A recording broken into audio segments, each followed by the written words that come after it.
welcome to Valley Vision. I'm Abby Alonso, Joe Mitchell. It's MLK Day, but we're going to recap the weekend. A pretty successful weekend for LSU sports, minus basketball, but we'll get there. The Tiger Girls have done it again. And for those of you out there saying that dance isn't a sport, you're wrong. Hush. They won nationals in Orlando again. They had a killer Michael Jackson hip-hop routine. Stunning. Clean, cut, sharp. Costumes were perfect. Song was perfect. I don't know how you topped 2 years ago, but they did it. If you remember, they broke the internet in 2022 for their Sierra Like a Boy dance. And I think that had a whole bunch of meaning. Well, we know it had a whole bunch of different meaning because they couldn't compete in 2021. There were a whole bunch of different reasons, COVID and funding and availability of athletic training staff and blah, blah, blah. So they came back and said, all right, fine, we're going to do a dance and let you know how we felt last year. And they just, broke the internet. There was TikTok trends.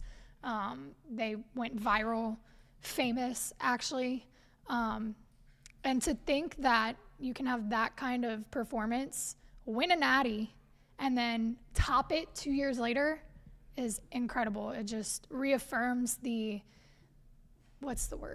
how elite this program is, the trend that they're on. They're fun to watch. They scored a 97.2222 at nationals with that hip hop dance. But not only that, they placed third for their jazz dance too. To be in two different categories, take home a natty. Seriously, I know we're going to be talking to Dara, one of the team captains for the Tiger Girls, or Anthony's going to have her on the Up and In show this week, so you'll get a full glimpse of what her journey's been like, winning two natties, what the journey this year looked like.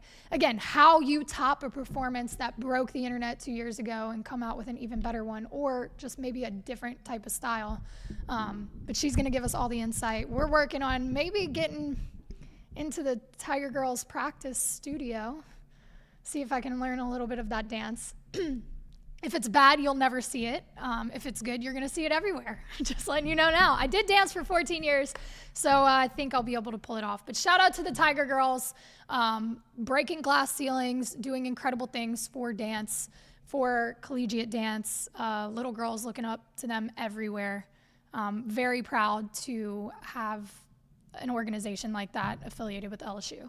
Gymnastics also came through. Look at the girls this weekend. Snaps for the girls, popping off. They placed second overall with a score of 197.150 at the Sprouts Farmers Market Collegiate Quad Meeting in Salt Lake City. They did fall, so remember a quad meeting, it was the four best teams from last year's Final Four. They fell to Oklahoma, who was ranked number one.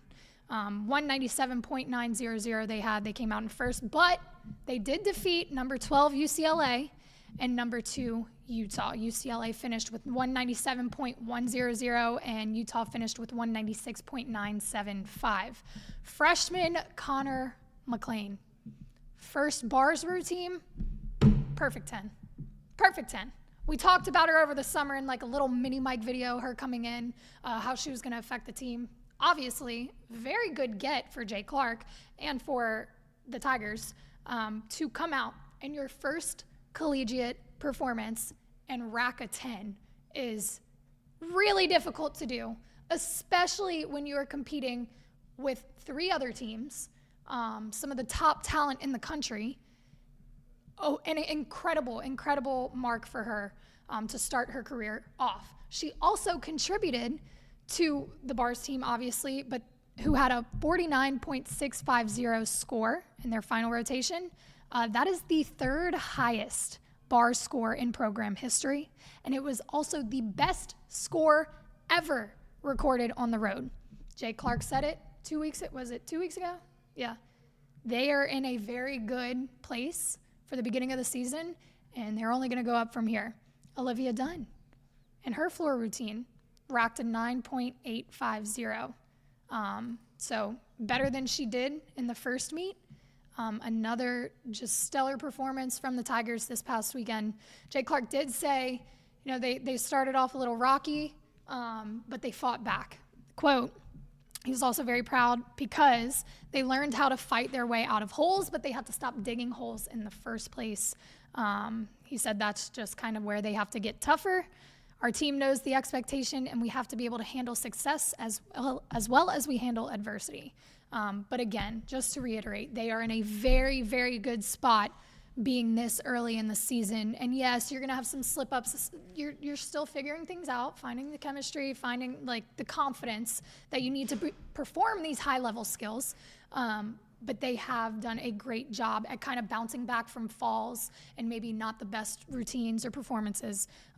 They're doing a very good job. Also, I don't know if y'all remember last year when Livvy Dunne went to the Utah meet, there was like a mob of teenage boys that quite literally mobbed her, chanting, "We want Livvy." So they hired extra security this year to make sure that doesn't happen. It didn't happen. It did not happen. She did not get mobbed this year. I know she came out and was like, "I love y'all. I love the support, but please have respect for the other gymnasts. You can't be mobbing me and distracting everyone else." So they hired extra security. That should no longer be a problem. But shout out to LSU Gymnastics. Coming in second at that quads meeting is huge, especially when number 1 ranked Oklahoma is the only team to beat you there. On to some more, a little bit sour news. Women's basketball got their second L of the season. It was a major upset to Auburn. Snapped a 16-game win streak.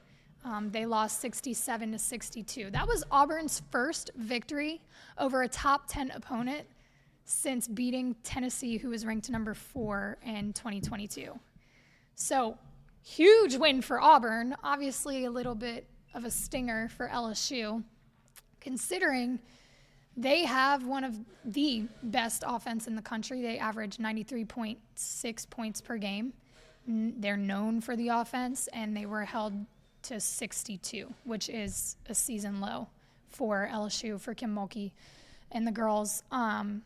And it really came down, it wasn't their best performance. Obviously, the score says that, but Kim said after the game, you know, Auburn had way more effort than LSU put in. It was evident. It was very evident. That's not to take away from Auburn's defense, that the pressure that they applied, they just completely disrupted LSU's passing game. I think LSU had 15 turnovers, one of them coming at that critical moment with 10 seconds left. Angel Reese has the ball at the top of the key. I'm a little confused on that one and what the play was there. I'm not saying that Angel doesn't have ball handling ability or skills, but maybe with 10 seconds left, it's that close. It's not the ideal scenario because she went in, drove into the lane, and then just lost the ball and the game was over, and that was the end. What's up? One of the things that I took away from this game is I think I underestimated a little bit how much Michaela Williams means to this team. Not how good she is, but whenever she's off, LSU's off. You've seen that throughout the season, though, because there have been some, like, struggles. The offense struggles when she could not sink anything. She had 7 points. That's it. I think she shot 1-3, missed it. Like, it does come into play. If she's off, the offense doesn't work as well as they do. And look, they do a good job of moving the ball around. Flage normally has the ball in her hand a lot. Haley does. Poa does. Like, they all have the ball in their hands a lot, and they move it around well. But before this game, I want to say Michaela was shooting 35% from 3. Or, I'm sorry, no, she had 35 made threes, shooting 45% from 3, which is, like, way higher than the rest of the team. She's leading herself. Yes. And so it's just – when she's off, it's going to be hard to score from behind the arc. It makes a hell of a difference. And just to give you a glimpse at what the stats looked like from Sunday's game, Angel Reese had a good showing. Another double-double, 24 points, 11 rebounds. Anissa Morrow even had a double-double, 12 points, 15 rebounds, 4 steals. Remember, she's up there for steals, the steals category record. She wants to break it. Got some work to do, but she's getting there. Michaela Williams, 7 points, 5 assists, 4 steals. Flage had 12 points, 2 steals, and Haley Van Lith only had 3 points. So, again, Michaela Williams does have a huge role on that offense, and it's kind of contagious. When she's off, the rest of the offense looks like it can't. The numbers from Angel and Anissa don't show that, but if you watch the game, it doesn't look like the offense that we're used to seeing, at least not the top offense in the nation that's averaging 93.6 points per game, right? The other thing, the rebounding. If you look at the numbers, you wouldn't be able to tell, but there were so many times that they just missed rebounds. There was one in particular, and I don't remember exactly when it was happening, but the ball like went through multiple LSU players back past the key, and Auburn got it. Like, it should not have been Auburn's ball. It was a free throw with like 30 seconds left. Was it a free throw? Yeah, LSU had an opportunity to get the ball. Back, it was a one-possession game. Missed free throw, and then Auburn gets it and scores again. They get back to the line. So that's something that can't happen. No, and I think that goes back to, again, credit to Auburn's defense. They played tough, but the energy and the effort was just not there from LSU, and it showed. And it came down to the wire. They fought their way back a little bit and kind of hung in there, but it was clear as day. Kim Mulkey knows it. They got to bounce back. I think they take on who do they have next? They don't play until Saturday. Goodness Lord. We are in Cards and Culture. The door is locked, but some people don't get that message. Thank you, Lloyd. If you heard the doors rattling, Lloyd was trying to break in. He produces mic'd up. He's here a little early. Yeah. Okay, moving on to men's basketball. Also played Auburn, also lost to Auburn, 93-78. If you watched the first part of that game, you would have thought it was a bloodbath. It should have been way worse of a score than it was. They are now 2-1 in SEC play. They also snapped a win streak, 4-game win streak, not a 16-game win streak, but all the same. Again, horrible start. Now they did go on a 21-2 run when they were trailing by 28 points, which that comeback moved them up in the rankings. So they went into that game ranked 99th. They came out at 95. Today they dropped back to 96, but because of the effort and the comeback that they tried to pull off and the way that they were able to go on that 21-2 run, I think kind of bumped them up in the rankings. Again, this team's still trying to figure things out. Jalen Cook comes back.